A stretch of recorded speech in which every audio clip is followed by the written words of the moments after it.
اللہم صلی علی سیدنا محمد معدن الجود والکرم وآلہ واصحابہ الکرام وابنہ الکریم وبارک وسلم صلاۃ دائمۃ سرمدا ابدا۔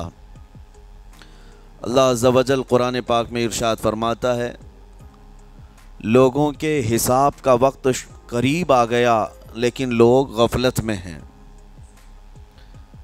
یہ 17ویں پارے کی شروع کی آیت ہے۔ اللہ تعالیٰ یوں فرماتا ہے، اقترب للناس حسابہم، لوگوں کے حساب کا وقت قریب آ چکا، وہم فی غفلت معرضون، اور وہ اترائے ہوئے غفلت میں پڑے ہوئے ہیں، منہ پھیرے ہوئے ہیں۔ لوگوں کو اس بات کا اندازہ ہی نہیں کہ حساب کا دن کتنا سخت ہونے والا ہے۔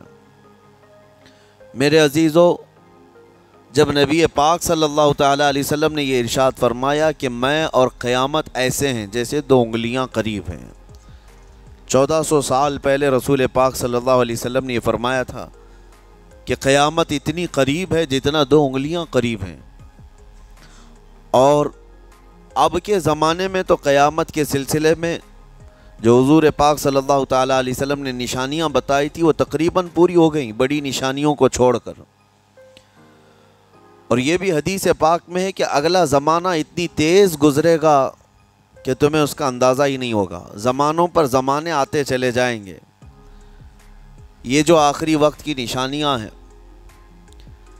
میں صرف مختصر سا ایک پیغام دوں گا۔ شعبان کا مہینہ ہے، یہ رسول پاک صلی اللہ تعالیٰ علیہ وسلم کا مہینہ ہے، اور رمضان کے بعد سب سے زیادہ حضور پاک صلی اللہ تعالیٰ علیہ وسلم کو روزے کی حالت میں کسی مہینے میں دیکھا گیا تو شعبان کا مہینہ فرمایا گیا۔ کبھی کبھار پورے شعبان کا مہینہ حضور صلی اللہ علیہ وسلم روزے سے رہتے، اور یہ ارشاد فرماتے کہ یہ مہینہ ایسا ہے جس میں سارے لوگوں کے اعمال اللہ کے حضور جاتے ہیں، پیش کیے جاتے ہیں، اور میرے آقا فرماتے ہیں اس حال میں میرے اعمال پیش کیے جائیں اللہ کی بارگاہ میں کہ میں روزے کے عالم میں ہوں۔ جب میرے اعمال پیش کیے جائیں اللہ کی بارگاہ میں تو میں روزے کی حالت میں ہوں۔ تو یہ شعبان کا مہینہ جو اب رمضان المبارک کے قریب کر رہا ہے، لیکن بعض بزرگوں نے یہ بھی فرمایا شعبان میں موتیں بھی کثرت سے ہوتی ہیں۔ لوگوں کا یہاں پر حساب کتاب 15ویں شعبان کو جو اب شب برات آنے والی ہے لکھ دیا جاتا ہے، سال بھر میں کیا کیا ہونے والا ہے، کتنے لوگ جانے والے ہیں۔ کئی لوگوں کی کتابیں بند کر دی جاتی ہیں۔ حدیث پاک میں یہ بھی ہے کہ فیصلہ اللہ تعالیٰ فرشتوں کے حوالے فرما رہا ہوگا، حالانکہ جب ہم ماں کے پیٹ میں تھے تبھی لکھ دیا گیا ہے کہ کتنی عمر ہے، لیکن فرشتوں کو جو ٹرانسفر کیا جاتا ہے سال میں ایک مرتبہ، اگلے سال ان کا کیا کیا ہونا ہے۔ اور حدیث میں ہے کسی کے متعلق فرشتوں کو یہ کہا جا رہا ہوگا کہ فلاں 1 مہینے بعد، 2 مہینے بعد، 1.5 مہینے کے بعد اس کی فلاں وجہ سے موت آئے گی، لیکن وہ بندہ شادی کی تیاری کر رہا ہوگا، وہ بندہ جس کی موت کا آرڈر جاری ہو چکا ہے، فرشتے لے چکے ہیں، وہ اپنے کاروبار کے اور اپنے گھر بار کے بنانے میں مصروف ہوگا، اسے اندازہ تک نہیں ہوگا کہ شعبان کے اس مہینے میں اس کی موت کا پروانہ نکل چکا ہے۔ اسی لیے میں عرض کر رہا ہوں قرآن کی آیت اقترب للناس حسابہم وہم فی غفلت معرضون۔ اللہ فرماتا ہے لوگوں کا حساب بہت قریب آ چکا جبکہ وہ غفلت میں پڑے ہوئے ہیں۔ اب جس زمانے میں آپ زندگی گزار رہے ہیں یہ اتنی تیزی سے آپ کے اوپر سے گزر جائے گا کہ آپ کو احساس تک نہ ہوگا، بلکہ ایک حدیث کا مفہوم یہ بھی ہے کہ جوان بوڑھے نظر آنے لگیں گے اور بچے جوان نظر آنے لگیں گے۔ وہ دور آئے آج، بچے تو ہمارے جوان ہو ہی چکے ہیں، جو 6 سال کے بچے ہیں، 5 سال کے بچے ہیں، جن کو حقیقت میں بچہ کہا جاتا تھا، اب کے زمانے میں وہ بچے ہی نہیں رہ گئے۔ 8 سال کے بچے وہ بچے ہی نہیں رہ گئے۔ ساری اسکولوں کے حالات ہمارے پاس آئے دن نئی نئی خبریں آتی ہیں۔ 3ری جماعت کا، 4تھی کلاس کا بچہ خطرناک قسم کے نشوں میں مبتلا ہے جو بڑے بڑے جوان بھی نہیں کیا کرتے تھے۔ تو بچہ کہاں رہا؟ حضور پاک صلی اللہ تعالیٰ علیہ وسلم نے فرمایا تھا بچے جوان لگیں گے اور جوان بوڑھے، اور جوانوں کی حالت یہ ہے کہ سارے مزے اپنے بچپن میں اتنے کر لیے کہ جوانی میں طاقت ہی ختم ہو گئی۔ 25 سال کی عمر میں ایسے لگتے ہیں جیسے کہ بوڑھاپا آ گیا، کمزوریاں آ گئیں۔ 30 سال پہلے کے دور میں 40 سال کو بھی جوانی کہا جاتا تھا، اب کے دور میں 40 سال تو بڑھاپا ہو گیا۔ 30 سال کی عمر کے بعد آج کے نوجوانوں کے جواب دینے لگ جاتے ہیں۔ اس کی وجہ یہ ہے کہ بچپن میں اپنے آپ کو برباد کر لیا، بچپن میں اپنے آپ کو ختم کر لیا۔ تو جو بچپنا تھا اس کو جوانی میں بتا دیا، اور جو جوانی ہے وہ بڑھاپے میں۔ اور جو بوڑھے اصل بوڑھے ہیں جن کو 60-70 سال کی عمر ملی ہوئی ہے، یہ اللہ تعالیٰ کی طرف سے ان کے لیے نعمت ہے۔ باقی قیامت کے قریب جو حالات ہیں وہ اس طرح کے ہیں۔ اور مزید میں آپ کو یہ بھی بتا دوں کہ زمانہ ترقی کرتے کرتے تمہیں ایسا سست اور کاہل بنا دے گا کہ تم کوئی کام کے لائق بھی نہیں رہ جائیں گے۔ بہت ساری چیزیں ہم سے رخصت ہو رہی ہیں، ہمیں اندازہ بھی نہیں۔ ابھی کل ہی میں ذکر کر رہا تھا، ابھی 10 سال پہلے 20 سال پہلے جو چیزیں ہمارے آنکھوں کے سامنے موجود تھی وہ اب غائب ہو چکی ہیں۔ خالی وقت اسے ملے تو نشہ بھی یاد آ جائے، خالی وقت اسے ملے تو عورتوں کی طرف میلان بھی بڑھ جاتا ہے، خالی وقت اسے ملے تو اس کو دولت لٹانے اور عیاشی کرنے کی فکر بھی سوار ہونے لگتی ہے۔ اپنے آپ کو کسی چیز میں مصروف کر لے، اور سب سے بہترین مصروفیت کیا ہے؟ اللہ اور اس کے رسول کا ذکر پاک ہے۔ یہ سب سے بہترین مصروفیت ہے کہ تم نے اپنے آپ کو اس میں مصروف کر رکھا تو اللہ تعالیٰ دنیا کی تمام مصروفیتوں سے تمہیں آزاد کر دے گا، برائیوں سے آزاد کر دے گا۔ قرآن میں رب تعالیٰ فرماتا ہے وَقَالُوا حَسْبُنَا اللَّهُ وَنِعْمَ الْوَكِيلُ، جنہوں نے یہ کہا ہمارا رب ہمارے لیے کافی ہے، ہمارا اللہ ہمارے لیے کافی ہے، اور کیا ہی بہترین مددگار ہے، کیا ہی بہترین وکیل ہے جس نے یہ کہا۔ اللہ فرماتا ہے اس کے فوراً بعد آیت آئی فَانْقَلَبُوا بِنِعْمَةٍ مِّنَ اللَّهِ وَفَضْلٍ لَمْ يَمْسَسْهُمْ سُوءٌ، اللہ ان لوگوں کو اپنی خاص نعمتوں میں لے جائے گا، ایسی جگہ جہاں کوئی برائی انہیں چھو بھی نہ سکے گی۔ جنہوں نے اللہ کی بارگاہ میں یہ کہا حسبنا اللہ ونعم الوکیل، آگے بھی ہے دوسری آیت ہے نعم المولا ونعم النصیر، جس نے یہ کہا اللہ فرماتا ہے ان بندوں کو اللہ اپنی خاص نعمتوں میں لے جائے گا اور فضل میں لے جائے گا، ایسی جگہ لم یمسسہم سوء، جہاں انہیں کوئی برائی چھو بھی نہ سکے گی، کوئی برائی نہ آ سکے گی۔ اسی لیے کثرت سے اپنے آپ کو مصروف رکھو۔ یہ جو محافل ہماری ہو رہی ہیں اللہ کرے کہ ہمیشہ قائم رہیں۔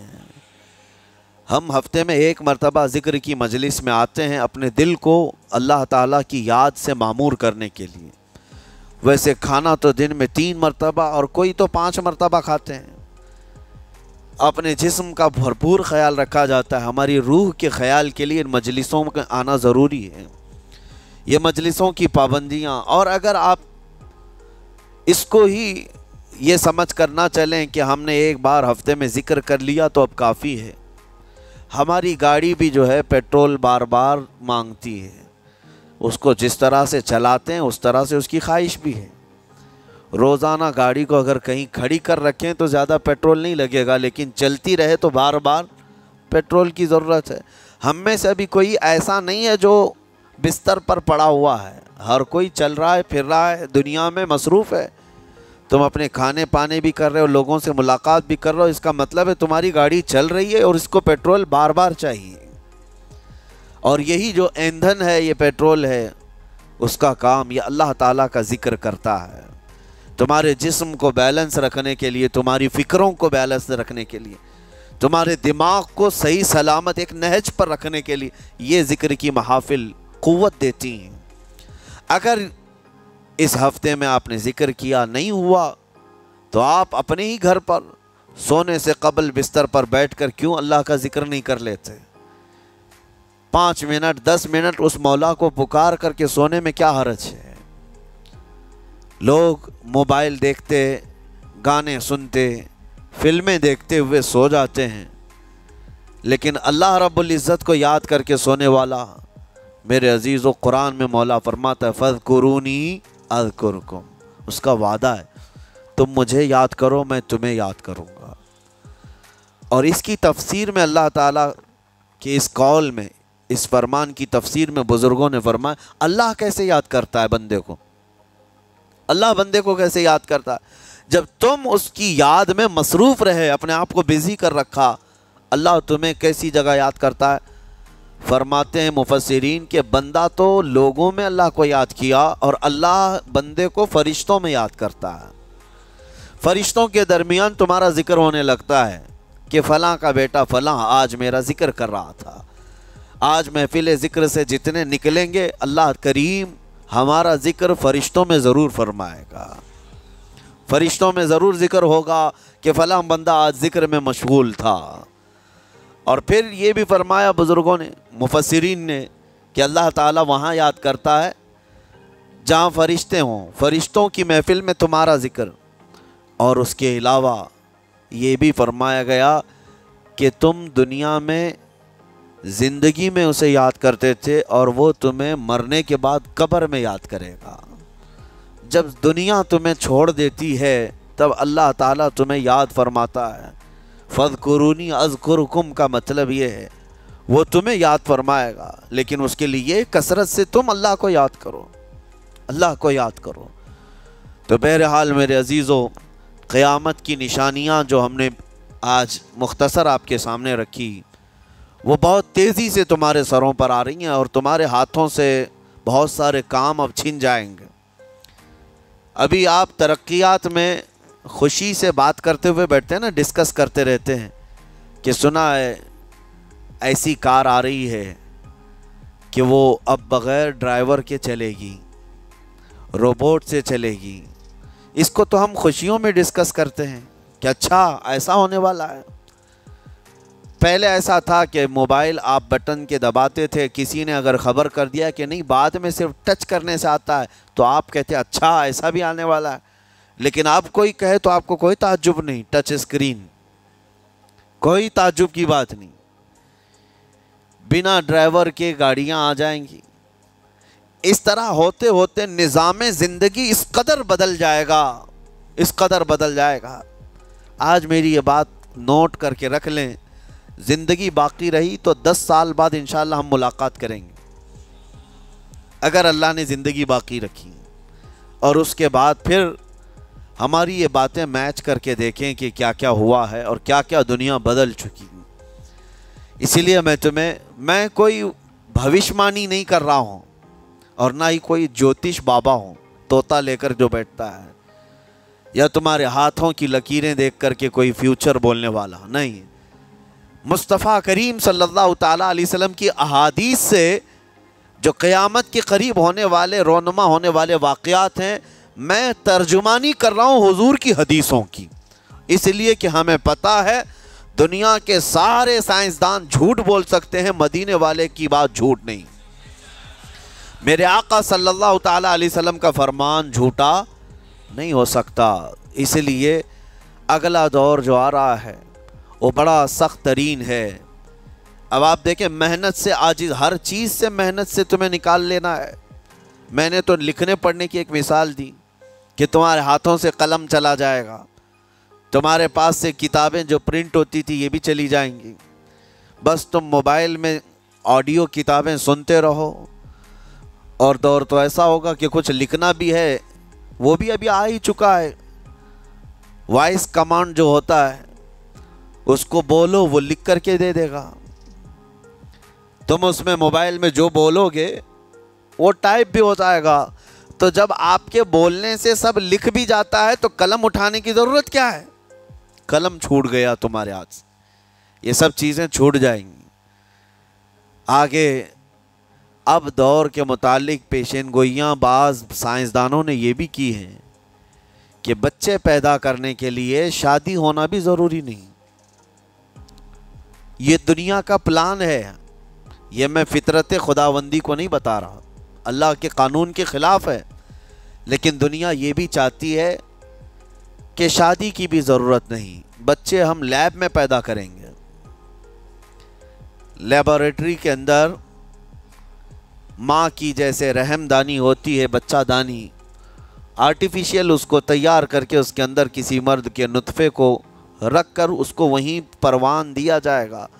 نہ کسی یہ شادی کی ضرورت ہے، نہ کوئی عقد، نہ کوئی ایگریمنٹ، کچھ نہیں.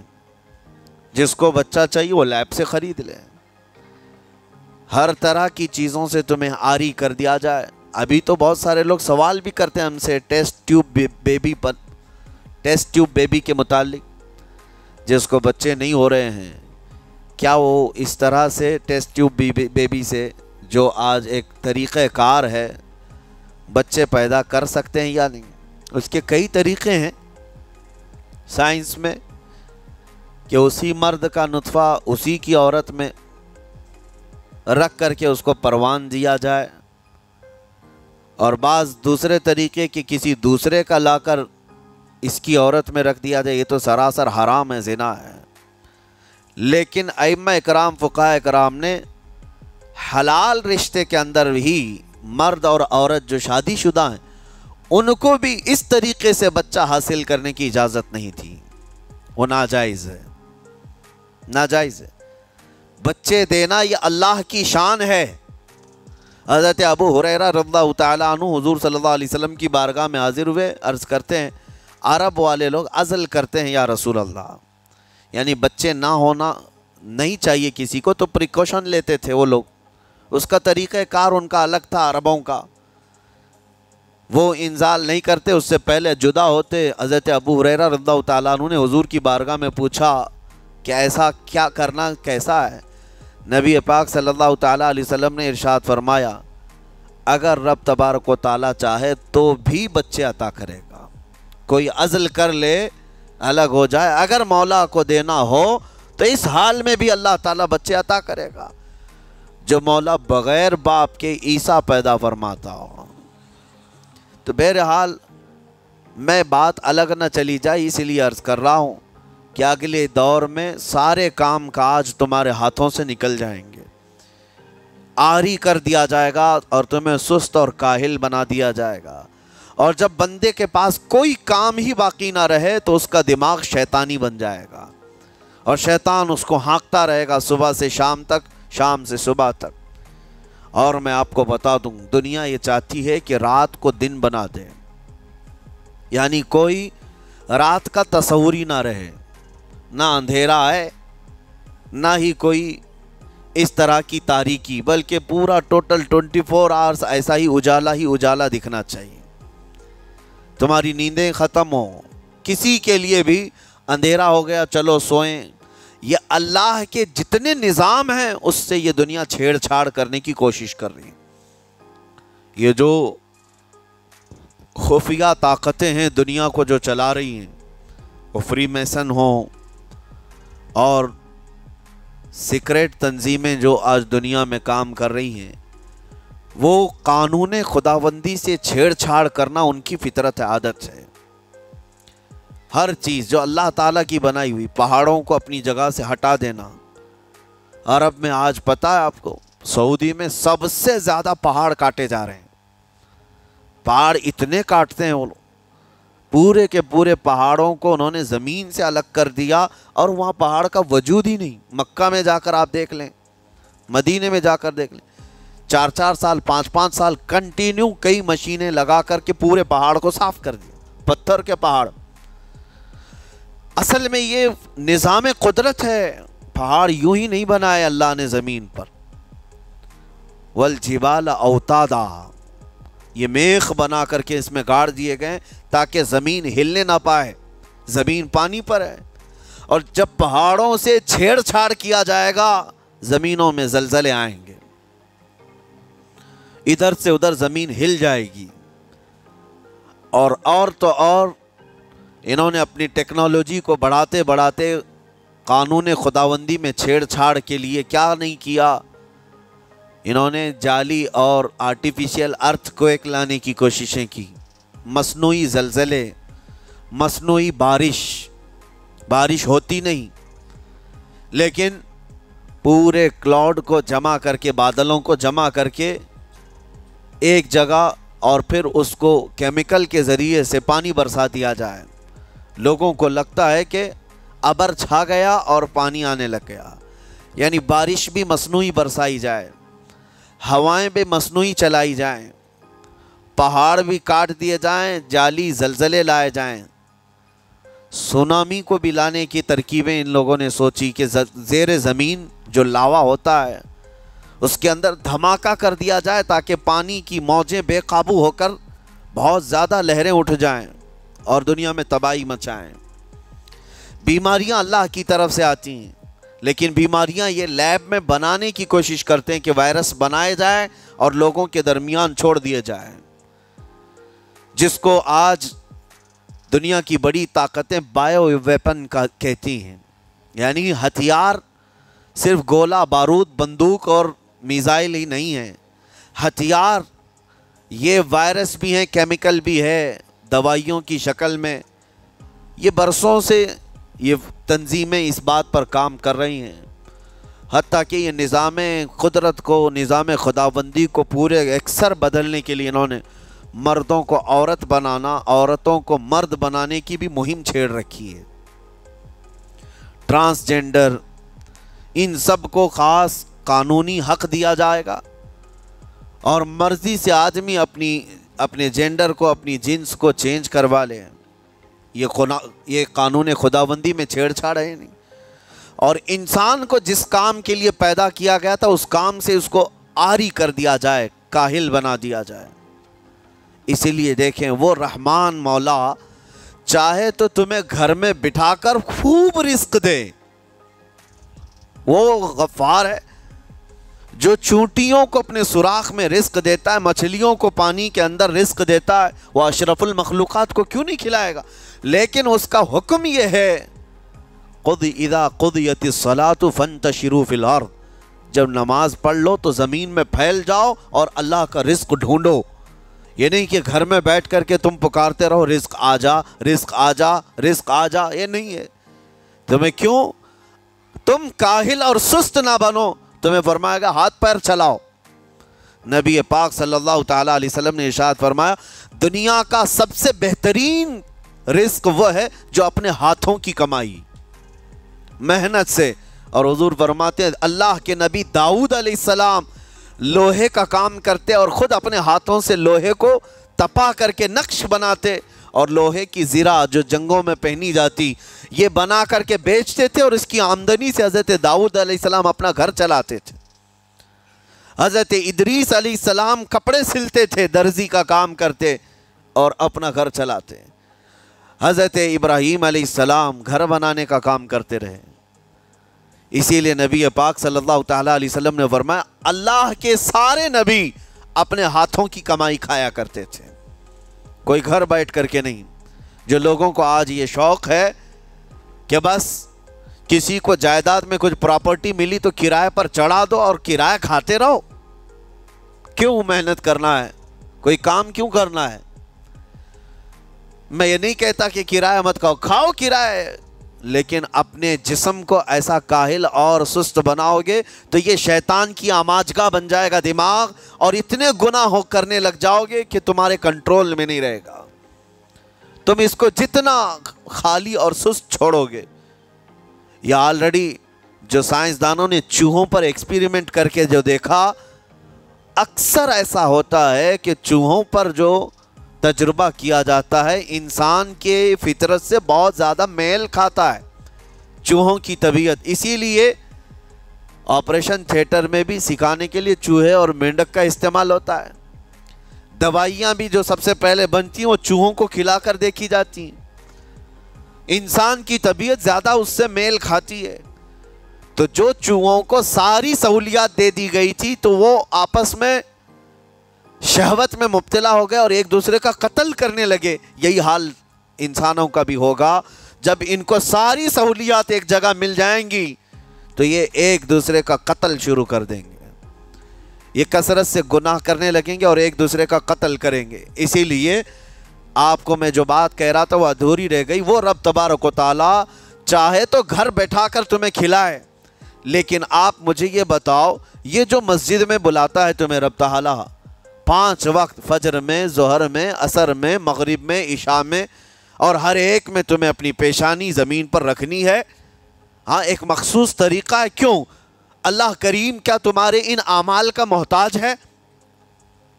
محتاج ہے رب تعالیٰ کہ تم جتنے سجدے کرو گے اس کا پاور بڑھے گا، اس کی طاقت بڑھے گی، تمہاری عبادتوں سے اس کے خزانے بڑھیں گے؟ کچھ نہیں ہونا ہے، وہ بے نیاز ہے، اللہ الصمد، وہ بے نیاز ہے۔ لیکن تمہیں یہ جو پریکٹس کرائی جاتی ہے وہ اسی لیے کہ تم سست اور کاہل نہ بنو۔ کسی گاڑی کو زیادہ دن گیریج میں رکھ دیا جائے، چاہے وہ نئی کیوں نہ ہو، زنگ لگ جاتا ہے اور اس کے بعد پھر اس کے اندر خرابیاں شروع ہو جاتی ہیں۔ انسان اپنے آپ کو اسی طرح کاہل رکھ دے، سست رکھ دے، تو پھر اس کے اندر بھی عجب قسم کی بیماریاں، وہ گناہوں کی بیماریاں بھی شروع ہوتی ہیں اور جسمانی بیماریاں بھی شروع ہوتی ہیں۔ اسی لیے تمہیں 5 وقت یہ پریکٹس بھی کرائی جاتی ہے کہ نمازیں پڑھتے رہو، اپنے آپ کو بزی رکھو، تم بار بار پیشانی زمین پر جھکاؤ اور اٹھاؤ، جھکاؤ اٹھاؤ۔ یہ پریکٹس اسی لیے کرائی جاتی ہے کہ تمہارا جسم سست اور کاہل نہ رہے۔ اللہ کریم بندوں کی تمام مصالح اور ان تمام حاجتوں کو بہتر جانتا ہے کہ بندہ کس میں بہتر ترقی کر سکتا ہے۔ اسی لیے میرے عزیزو، اپنے آپ کو خالی مت چھوڑو، اپنے آپ کو خالی مت چھوڑو۔ اور وقت ہمارے پاس اتنا کم ہے کہ حساب دینے کے وقت ہمیں سب کو پتہ چل جائے گا قیامت کے دن۔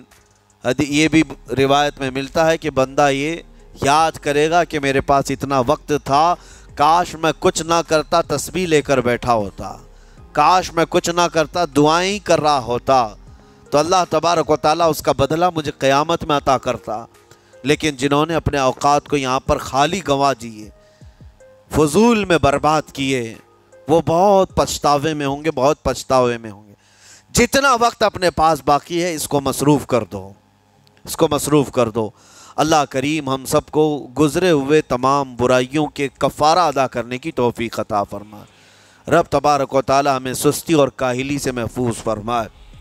میں آپ کو اس لیے بھی ایکٹیو کر رہا ہوں کہ اپنے آپ کو اتنا پابند کر لو کہ رمضان آنے والا ہے اور اس میں عبادتیں زیادہ ہوں گی۔ کیوں؟ 20 رکعت کھڑے ہونے میں تمہارے جسم میں سستی اور کاہلی نہیں آنی چاہیے۔ ہاں ایک دن تراویح میں جوش میں آیا اور دوسرے دن افطاری کر کے خراٹے لینے لگ گیا، کھا کر کے پورا سو گیا، اور اس کے بعد پھر پتہ چلا سیدھے شب قدر میں آیا ہے۔ تو رمضان المبارک کو بھی جن لوگوں نے ایسا برباد کیا وہ پچھتاتے رہ جائیں گے۔ اور کچھ نہیں، رمضان ہر دن نہیں آنے والا ہے اور ہر مہینے نہیں آتا ہے، سال میں ایک مرتبہ رمضان اللہ کا مہمان ہے۔ اس کے آنے سے پہلے اس کی آنے کی تیاریاں بھی کر لو، اپنے جسم کو ابھی سے اتنی عادت ڈالو، بلکہ جسم کو نہ صحیح لیکن دماغ کو اتنا بنا لو کہ مجھے یہ کرنا ہی ہے۔